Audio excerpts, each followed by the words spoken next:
So, how's your day going? Not too bad. Although I think my Starbucks account got hacked, which is another thing that I got to deal with. Somebody used my Starbucks points, bro. Yeah, I was like, I'm missing a bunch of these Starbucks points. I was about to go get my free coffee. And then boom, they were all gone. Maybe they expired. Could also be that they expired. Could be I expired. think they do I got a expire, notice actually. that they were expiring the other day. So. Eventful day yesterday, eh? Very, very eventful. And the thing is, okay, so Creator Studio, this is something that Apple launched yesterday. This is something that we kind of knew about beforehand. We had seen it in the code that this was coming. I think I talked about it in one of our videos in the past, but it finally launched. Well, kind of. Announced. Announced. When does it actually launch?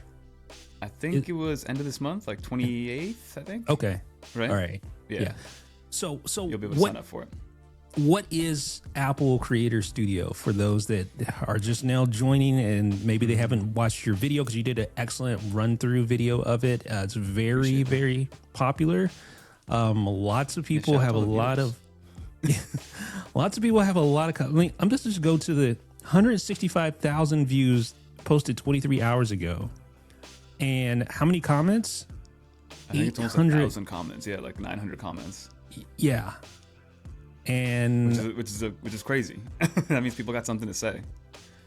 And it's funny to see the comments. You got people in both camps. They're like, "Oh, subscription fatigue," but then also it's like, "Oh, now I can just try it without needing to pay $300," or like, you know. So there's people in both camps, and I definitely see the benefit on both, or like the argument on both sides for sure. Yeah. Yeah. But what it is, real quick to break it down. So Creator Studio is Apple's newest monthly subscription. You can pay $13 a year or $13 a month or $130 a year. And you basically get their creative suite of products, right? Final Cut Pro, Logic Pro. You get the iWork suite, so Pages, Numbers, Keynote. Main Stage, which I was telling Jeff, I've never heard of that application in my life. And I've been in the Apple ecosystem for 20 years. Main Stage, Motion, and what was the other one? The last one? Compressor. There's also Freeform is in there. So it's just a way to bundle these up. And if you want to pay for it monthly, you can do that and use them however, to your heart's delight. And then when you're done with them, you can just stop paying for it. The beautiful thing about this, I think, to shed some good light on it, is that Apple's still offering these products by themselves as one-time purchases. There are some kind of exclusive features, which we'll dive into as we talk about this. But for the most part, nothing has really changed. The consumer just has a little bit more optionality, which I think is good. Yeah, and that's kind of the thing that I wanted to talk about, because if you look at the comments, there's some positive comments, but the majority, even I had the knee-jerk reaction. Like, even I threw a comment in there and was like, man, I'm so sick of subscriptions, and I am sick of subscriptions. Like, I think most people are sick and tired of subscriptions. It's constant. But this is not as bad as it sounds or it looks like on the surface. It's not like Apple is gatekeeping the Final Cut Pro and it's like, no, you can only use it now if you purchase our Creator Studio, which is not the case. Exactly. At least so like, I'm glad they're doing it that way. Like, this is a good way to, I guess, ease into whatever they're about to do in the future, I guess. I don't know. But for right now, you can still go out, buy Final Cut Pro for $300 or $12.99 a month if you just need to use it for, a month or two. So that's always good. I think, again, once you take a step back and the knee-jerk reaction is gone, I think this is a net positive for everybody in the Apple world. I would say so as well. I mean, because you think about this just from a high-level perspective, this is not a bad deal. Like, you're getting, like, for instance, Logic Pro on the iPad is $5 a month, right? Yeah. Final Cut Pro on the iPad is $5 a month. That's basically a couple more dollars, but you get that and everything else. You get the Mac version. You get the Mac version of Final Cut, the Mac version of Logic. You get Pixelmator Pro. You get all the other things that comes with it. Compressor, Motion. On the Mac for $12.99. Is it $12.99? Yeah. Is that what it was? $12.99. $12.99. I think that's a good thing to say, because like up until this point, the iPad and the Mac version of applications have been very separate, especially when it comes to like purchasing decisions and downloading them. So for the first time ever, it's like you can get Final Cut Pro for the iPad and for the Mac for like one price, you know? I will say one thing that has annoyed me about Final Cut Pro since the iPad version launched is when you load up Final Cut Pro on the desktop, Apple basically throws an ad in your face for Final Cut on iPad. Oh, really? Which is super annoying. I don't know. I'm just, it's not a huge deal, but it's just like, come on, man. I don't like. It's like, I know it exists, you know? Yeah. So there's just a lot to really unpack here. There's just so much to think about. There's things to think about as far as competition, because obviously the elephant in the room is Adobe, right? Their Creative Cloud, if you want just the standard version with all the features, that's going to run you roughly $800 a year, something crazy like that. And Adobe's they're known also for being expensive. Yeah. And they're also super heavy handed with their subscriptions. Like you have to, it's not just like Apple, you can just go to the App Store and cancel. Like it's a little bit more convoluted with Adobe's methodology there. But yeah. And Adobe stopped selling their standalone products, right? Now it's all subscription. There's no option to go out and buy Photoshop, right? No, not since like CS, which is way back when. Yeah.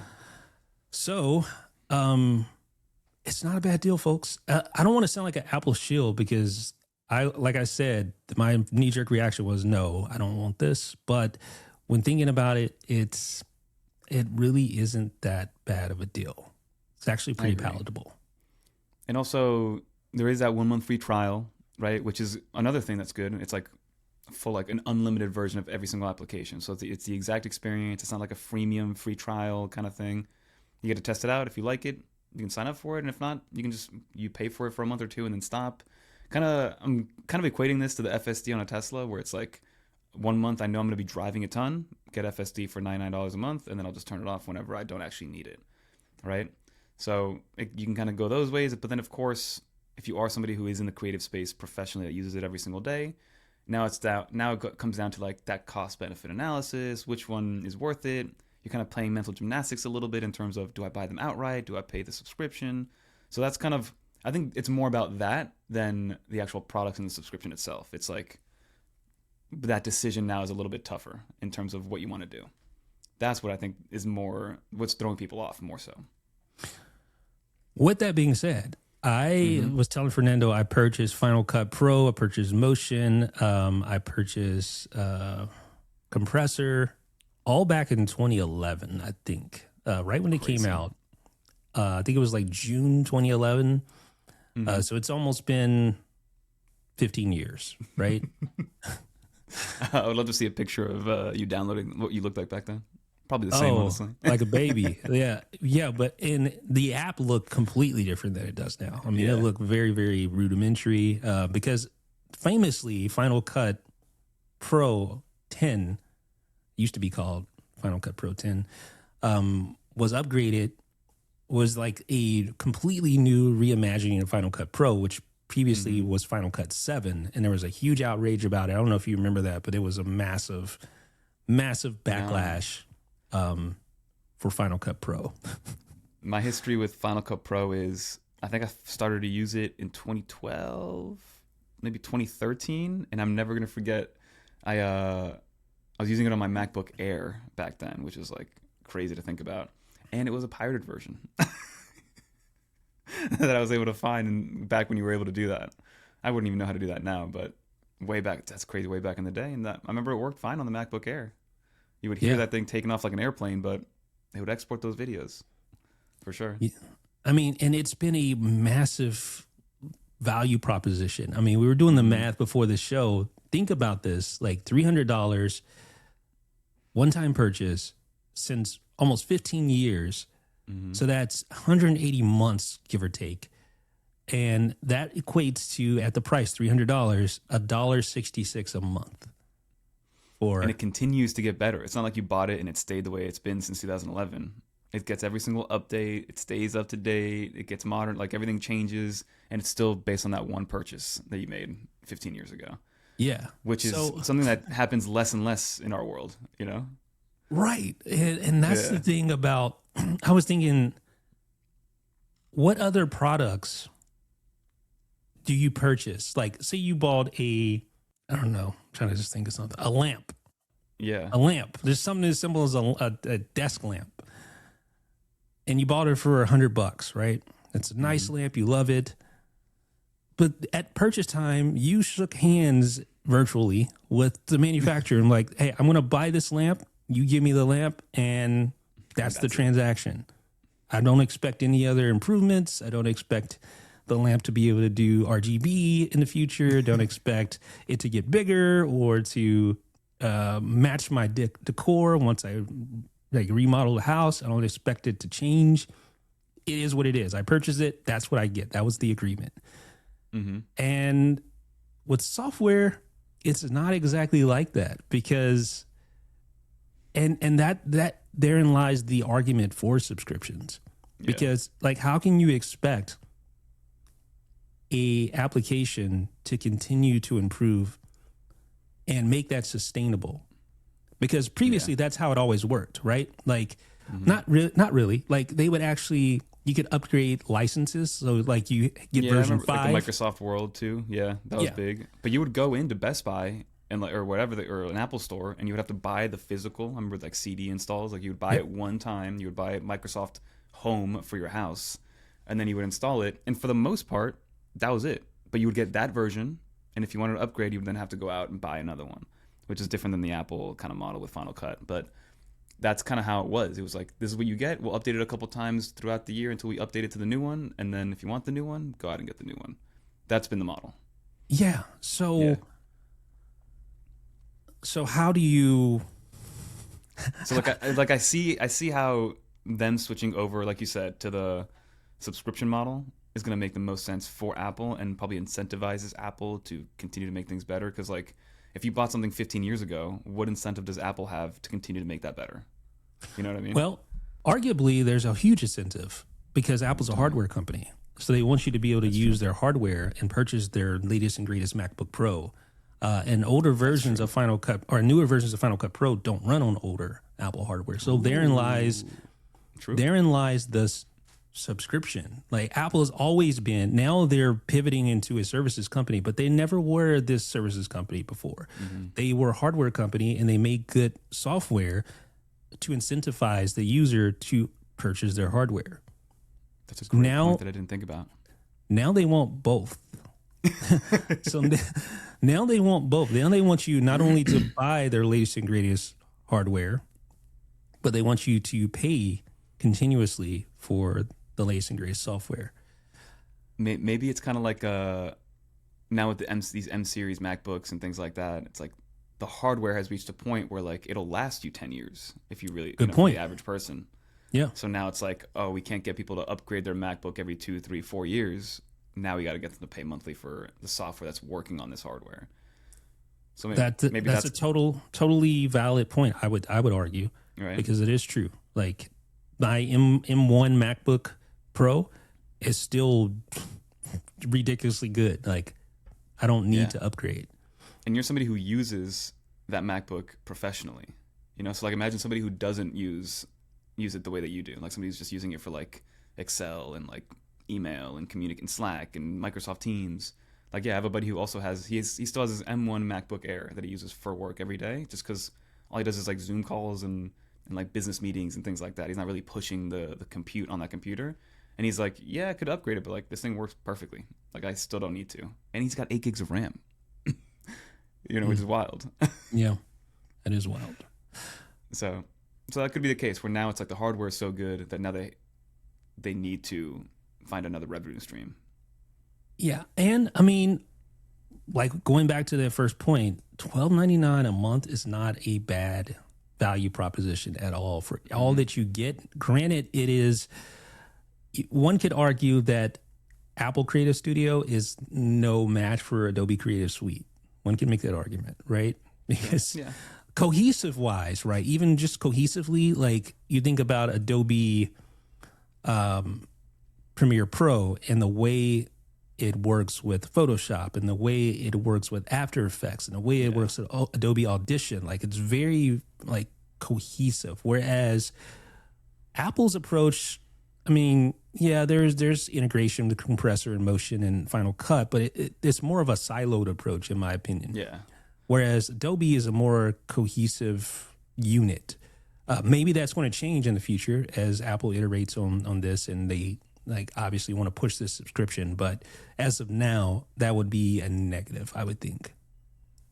No, I agree. Everything right now, it does feel like they kind of just took all the applications that are kind of standalone, and they're like, oh, they all fit in the same category. Let's bundle it together and then see if that works for people. Let's make icons that look sort of alike. Yeah. Yeah, They do I hate look. the icons, I mean, by the way. especially the Final Cut one. They got rid of the beauty of the. I don't even know what that thing is called. The gradient, like the clapper. Yeah, the clapper. Yeah. Now it's like, what is this purple random, you know?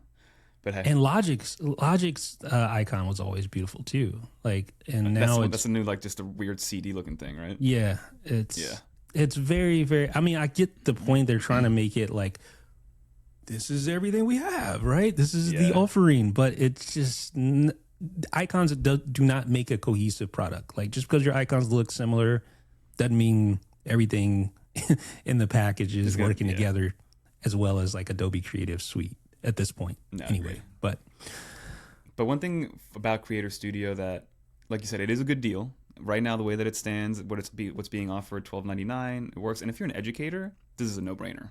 It's $2.99 a month if you're an educator or a student. That's or $30 a year. So if you are an educator, that's an insane value. It's almost as much value as your $15 or 15-year Final Cut Pro per month.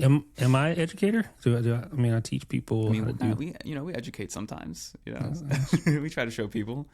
But one thing that did kind of not like scare me, but there is a little bit of this kind of road that Apple is showing that they could go down, which is going to be they have to give people value past just the applications in the subscription service. So they're doing some exclusivity if you go with Creator Studio. Like what? Right. And I think that, so the first one's going to be Pixelmator, right? Pixelmator Pro. The only way to get Pixelmator Pro for the iPad Pro or for any iPad is to get Creator Studio. There's regular Pixelmator that you can purchase separately on the iPad App Store for $10, but Pixelmator Pro is exclusive to Creator Studio, which is interesting. So here's my question to you: is it's weird because it feels like this grab bag of random things that Apple's kind of throwing out, because Logic and Final Cut Pro you're able to purchase them outright on the Mac. But they're also available in two different ways on the iPad, either through the Creator Studio or independently as subscriptions as well, right? Because those will continue to be independent. You can't outright buy those on iPad. Yeah, you can't outright buy them. So does that mean... Again, there's like a lot of these little like untied, like loose ends that Apple just hasn't really talked about too much. There's also some like smaller exclusive kind of like AI features when it comes to the iWork suite, if that's what it's still called, like the Keynote, Numbers, and Pages, which is features that things like Microsoft PowerPoint has had for a while, just like help you out with slide creation and just optimizing all that stuff. But again, those applications will always be free, or there's going to be a free version for iPad and Mac and iPhone, but it will have some exclusive features if you go the paid route through Creator Studio. Now, it remains yet to be seen how valuable those exclusive features are the way that they stand. But people just, again, it's just like this little road that Apple has left the door open to. We're like, all right, we can really make people need to hit the Creator Studio subscription versus buying these applications outright. Yeah. It's an interesting value proposition for sure. Yeah. And with that being said, there's also some new features that are coming to the new version of Final Cut Pro, for both iPad and for Mac. There's transcript search, so users can now find a particular soundbite that they're looking for just simply by typing the phrase into the search bar. That's nice. There's also visual search, so you're able to visually search out an object or an action. And there's beat detection, which is really, really interesting. So basically bringing... Yeah, so AI model from Logic Pro is going to be basically integrated into Final Cut Pro. It can analyze music and create a beat grid for you, so you're able to like line up your clips to match. You know how you want a clip to match the beat like your Oh, B-roll. yeah. Right. So that's actually pretty nice to That's have. cool. Yeah. Okay. And there's some things for the iPad montage maker, analyze and edit together a dynamic video based on best visual moments within the footage. Logic Pro gets a new synth player, chord ID, new sound library for the Mac. There's a lot of little things, little features here and there. But the thing I wanted to highlight is that I believe these features for the Mac version of Final Cut Pro are still going to be available if you're a standalone customer. So if you purchased it like I did back in 2011, I think you're still going to be able to get these three new features: beat detection, visual search, and transcript search. I think. Yeah. From my understanding, yes. From my understanding, again, it's like kind of weird. Some of the applications in this Creator Studio bundle will still get all the same updates as the one-time purchase ones. So like Final Cut, Logic Pro, Main Stage, Motion, all those, they're going to get whatever update comes to Creator Studio. That same update will be put into the one-time purchases. And just to clarify, even if like today you purchase Final Cut Pro for the $300, you'll still get those updates. So it's not like you need to have like a super old purchase version of it like you did, just to make that clear. So if you buy it today, you still get all those updates, which is good. Again, Apple's at least not making us make a decision, at least not yet. My question, all right, so how do you think Apple and their executive team is approaching this? Are they approaching this as, okay, so Jeff, he bought this Final Cut Pro back in 2011. He's a freeloader. He's just mooching off this thing for all these years and hasn't paid a dime more. And he's still using the same M1 Pro MacBook. He hasn't bought a new MacBook in years. Yeah, hadn't made a dime off this guy from Final Cut Pro. Are they looking at people like me in a negative light, or are they looking at me like the foundation, like the customer base, and they're really, what they're trying to do is go after customers that would have never considered paying $300 for Final Cut Pro? That's sort of the thing. I'm thinking they're trying to pull in new customers, people, and trying to pull in also ones from Adobe Creative Suite who are like, I can't afford this anymore. I can't afford $800 a year to have Photoshop and Premiere Pro. Well, I can just get Pixelmator Pro, I can get Final Cut Pro, I can get Logic Pro, which is arguably one of the most powerful applications out there for music creation, and I can get it all for $12.99 a month. Are they approaching it as pulling in new customers, or do you think making the moochers pay? Yeah, or do you think eventually they're going to say, okay, you've had it long enough, we're going to make it all subscription based going forward? I think there would be an absolute outrage if they did that. I don't think they can do that. I don't think they can. At least from a PR perspective, I don't put it past them to do it. I think they would do it if they could.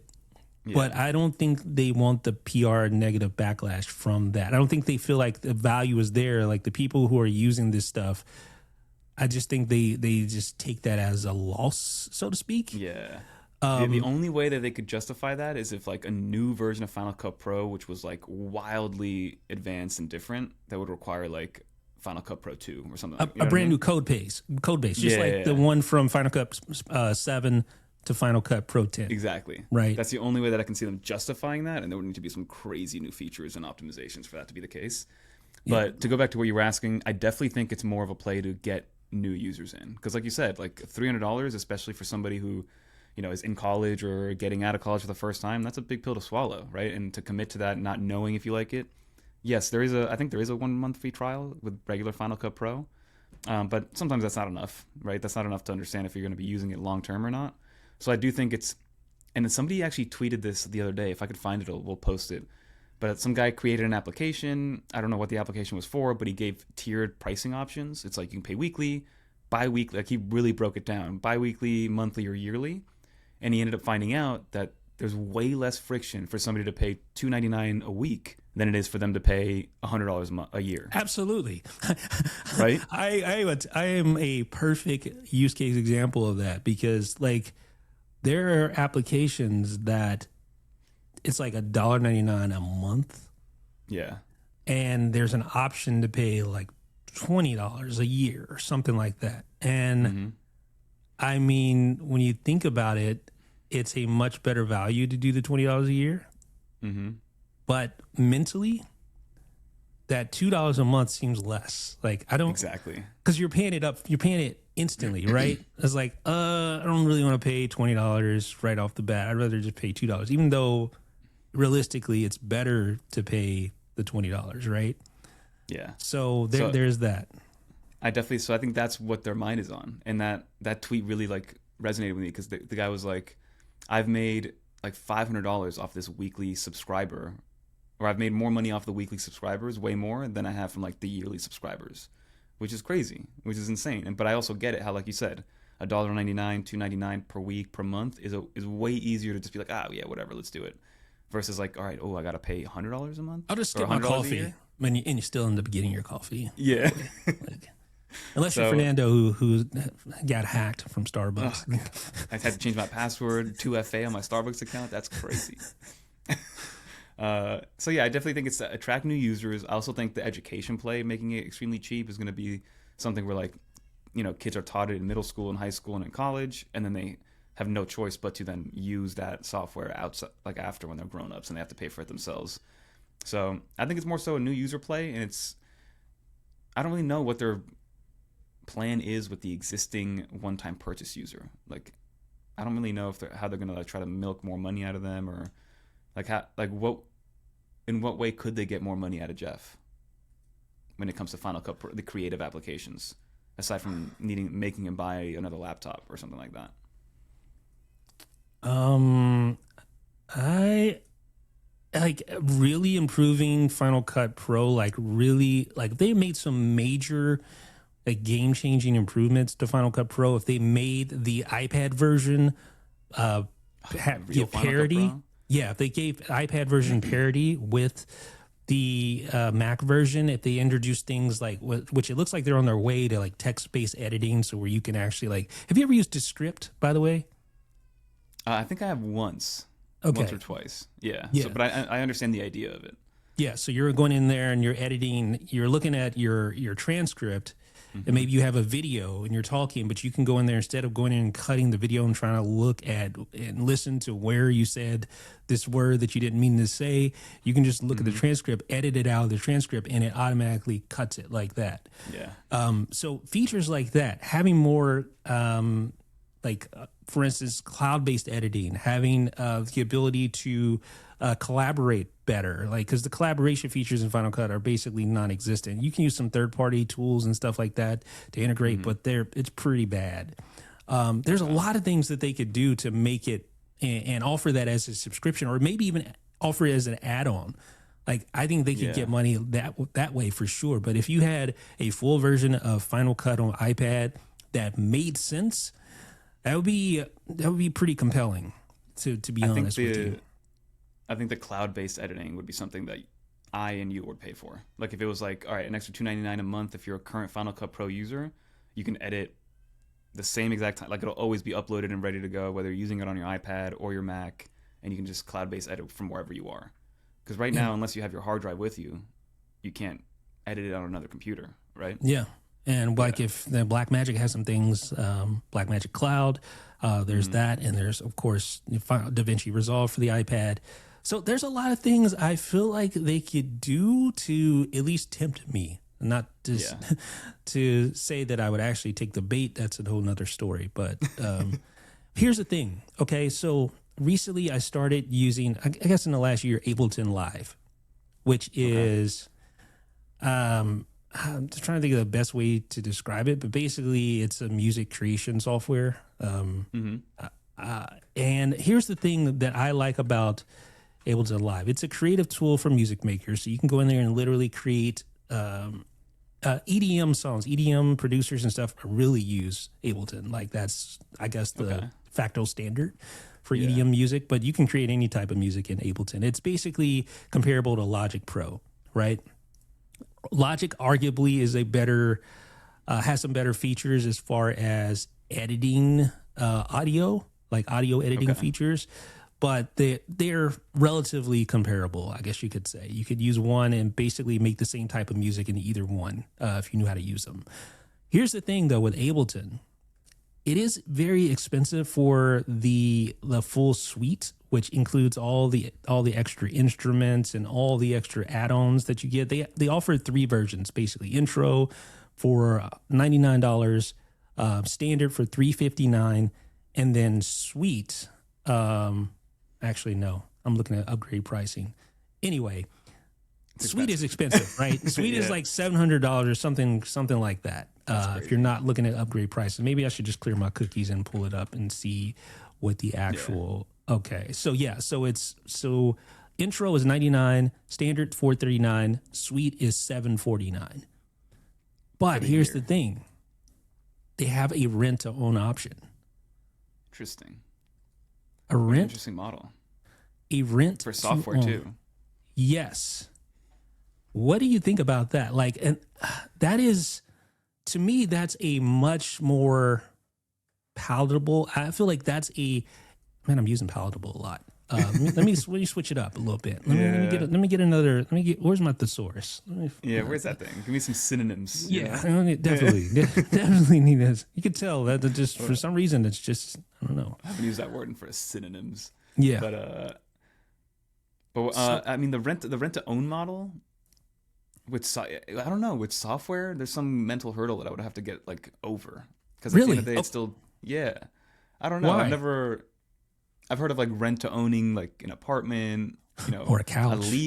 A lease is kind of sort of like that with a car, because you have the option to buy it after, and some of the equity goes into the car that you're paying for monthly. A bedroom suite.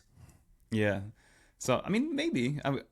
I guess if it was, in what situation would I rent to own software? I don't know, but I mean, it probably is an easier pill to swallow, especially if every dollar that you're paying monthly goes towards the final purchase price. Yes. Right? So if you're paying $10 a month for Ableton Pro or whatever it's called, that's normally $700, and by the end of year 2, it's now only $450 if you want to buy it outright or something like that.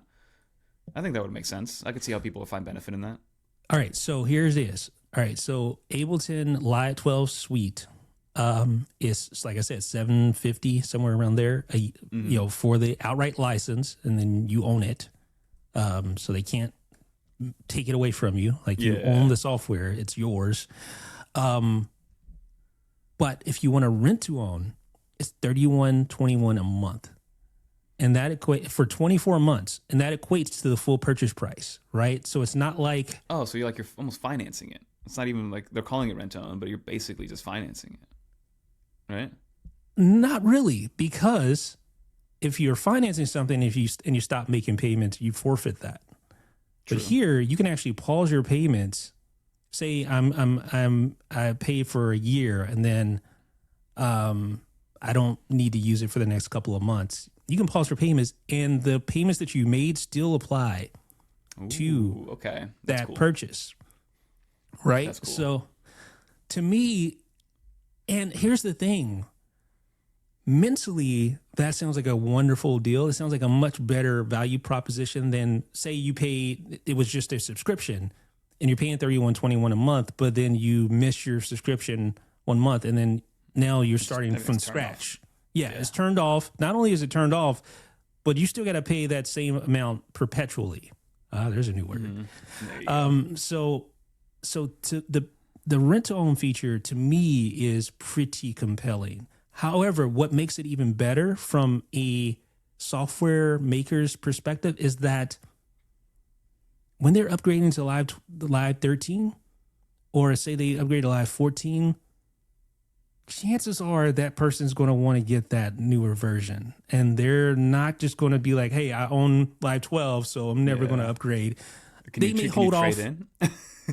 I actually think there is upgrade pricing involved. Yeah. Okay. Right. So that's so interesting with digital products when it comes to that. It's different for sure. To me, it is a much smarter play to me. But here's the thing: you have to make a product that is that compelling to where people are willing to do that.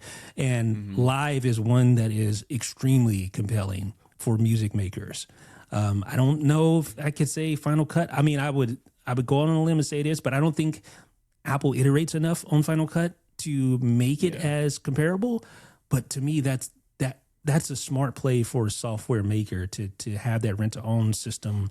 That's so and true. where it's like a win-win. Yeah. It's a win-win for both the consumer and for the company, because the consumer is going to want to have the latest and greatest bells and whistles eventually. They're not just going to be like, hey, I own this. I own Live 3 and Live 12's out now. And nope, I still own Live 3. And then all these other features are, they can't take advantage of all these other features. They're going to want to upgrade. It's kind of how most people handle the iPhone purchasing decision right now. Like, yeah, it'd be like if Apple created the Creator Studio and it called it Creator Studio 1. And they were like, all right, it's $10 a month. But by the end of the year, you own the whole studio and you have the version 1 of all these applications. And then maybe next year they come out with version 2. But for me, I'm good with version 1. Version 3 comes out 2 years from now, then I want that one. So it's kind of like the iPhone. It's like some people hold on to an iPhone for 3-4 years, but eventually they're going to need to upgrade, right? Because they're going to want to, because things are going to slow down, software limitations and whatever. So I think I think you're right, actually. I think that's a much better model where not everybody needs to upgrade year over year, and not everybody wants to be paying monthly forever. So let them pay for something monthly for a year, hold on to it for 2 years, and then maybe by year 3 they're paying monthly again for the newer version of that software. Like, let the people make that decision. And there's less hostility there. Like, I don't, if I'm renting to own Live 12 and I'm paying $31 a month, I don't feel as bad, because I feel like, all right, this is an investment. Like, I'm not just throwing away money. It's the same thing with like renting an apartment versus buying a house. Sort of, it's kind of similar.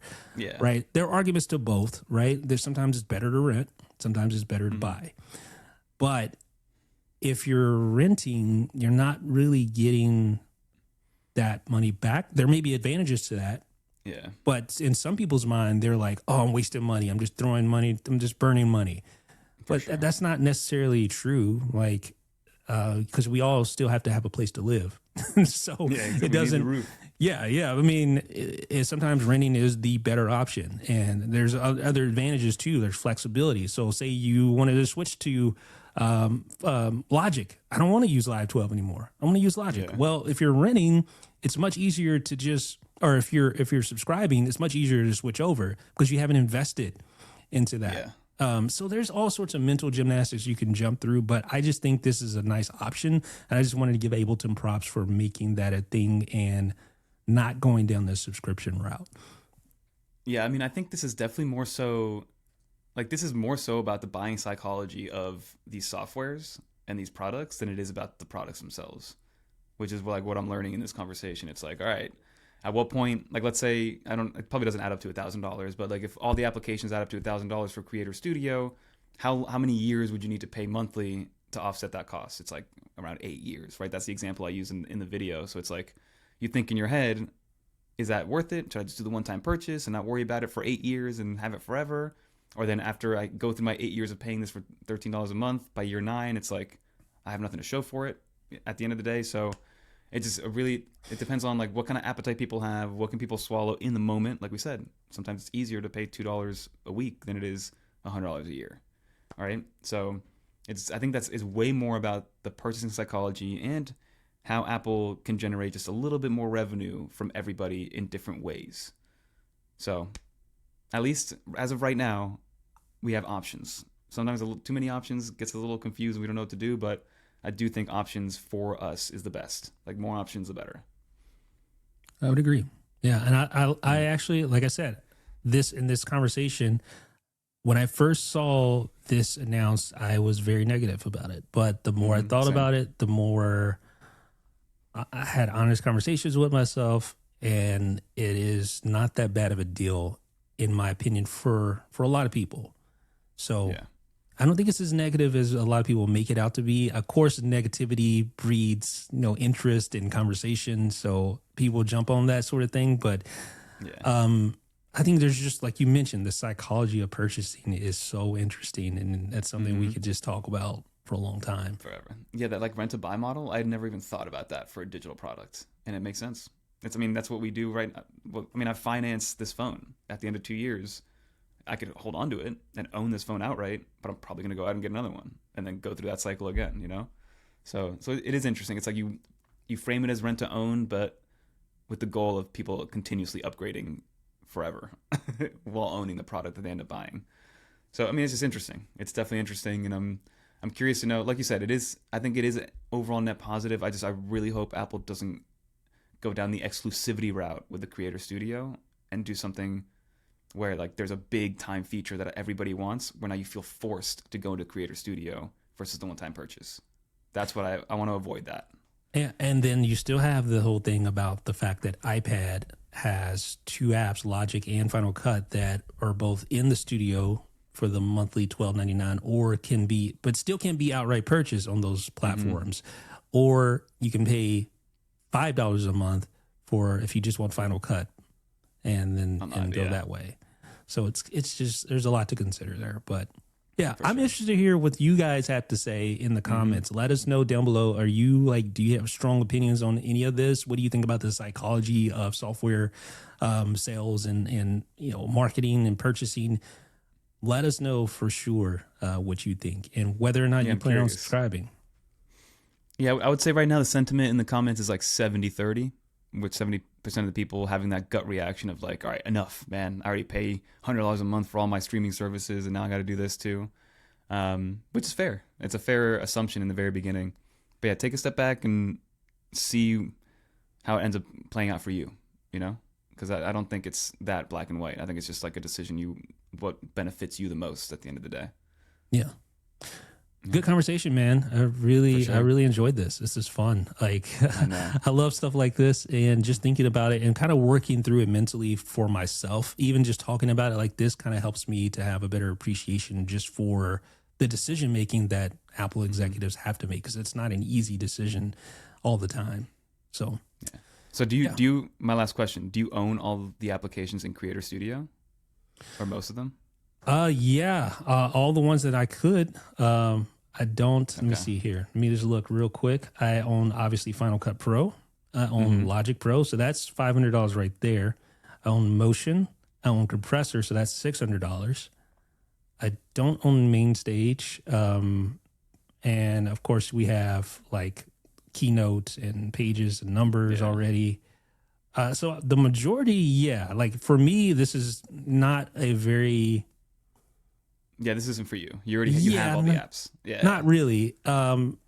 Because like even if I was, say, I wanted to use Final Cut Pro on the iPad, $4.99 a month is still better than $12.99 based on the value I have to get out of that. Because I don't use Pixelmator, so yeah, that's for me.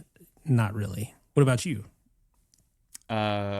I don't own any of the apps on there, but it's also not I don't use Apple's Creative Suite at all. You don't you don't own Final Cut? No. Wow. I don't own Final Cut. I paid I think for the year.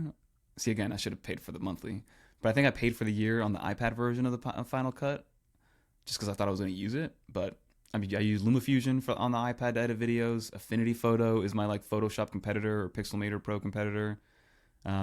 Which I think Affinity Photo got purchased by Canva, and nothing's changed so far, but those are my two main like creative applications when it comes to video editing and stuff like that. So I've never, I mean, I'm not gonna say never, but I haven't been in the Apple like creative suite in a while. One thing I will say that Apple is missing, and maybe this is hindsight is 2020 in a lot of ways, but do you remember Aperture? Oh, I did. Yeah. So that was their Lightroom competitor. Yeah, Lightroom. They got rid of Aperture years ago. Like I used to own, I did own Aperture for a while. I think I remember the logo was like literally like a camera lens. Yeah. And it was a good application. Like it was, and then they tried to, they abandoned it, and then the Photos app launched, and they tried to sort of massage some of the feature set into the Photos app, but it's nowhere near what Aperture was capable of. And so that is to me a missing piece, the biggest missing piece, because you have the Photoshop thing with Pixelmator, but there's no Lightroom companion. There's no Lightroom competitor. I might try the Creator Studio free trial. I've never used Pixelmator. I'm gonna be honest. I don't know what it is. So it is Photoshop. Yeah, it's basically like their version of. Then the Pro version is pretty decent. Yeah, it's good application. I still have it on the phone. I like Pixelmator because it was available on the iPhone, where you didn't have Affinity Photo on the iPhone. So I still use Pixelmator to this day, the original version on iPhone, to do like edits and stuff. From so time it's a true to time. photo. It's not like a Lightroom. It is a Photoshop type of application. Yeah. Okay. Yeah. Mm-hmm.